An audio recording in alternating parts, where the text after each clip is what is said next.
অনেক গিফটের অপশান দেখে আমার কিন্তু এই ফটো ফ্রেমগুলো ভালো লাগছে। এগুলো দেখো, এই যে আছে রাধা কৃষ্ণের। আই থিঙ্ক এটা হয়তো সবারই ভালো লাগবে এরকম টাইপের কিছু গিফট করলে, যেমন কি আমি আমার গৃহপ্রবেশে প্রচুর পেয়েছি।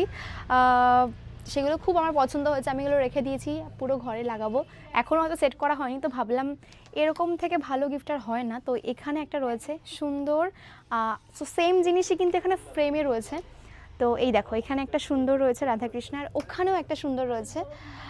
আর অবশ্য মহাদেবের অনেক ফটো ছিল, কিন্তু আমি দেবো না মহাদেবকে। যাই হোক, মহাদেবের ছিল ফটো, কিন্তু এরকম টাইপের ছিল, ছোটো ছোটো টাইপের, এরকম হয়তো বড় ছিল না। কিন্তু রাধাকৃষ্ণের ফটোগুলো এতটা সুন্দর লাগছে, তোমরা জানাও যে কোনটা ভালো লাগছে, আমি এর মধ্যেই পছন্দ করে একটা কিনছি। সো আর হচ্ছে একটা স্পেশাল অনুষ্ঠানে যাওয়ার জন্য এটা নিচ্ছি। তো আই থিঙ্ক ওদের মানে যাতে ভগবান শ্রীকৃষ্ণ আর রাধার সব সময় আশীর্বাদ থাকে তাদের উপর, এই জন্যই আমি নিচ্ছি, কারণ একটা স্পেশাল দিনেই আমরা যাচ্ছি। তো হ্যাঁ, কেমন লাগছে, কোনটা ভালো লাগছে জানো, তাহলে সেটাই আমি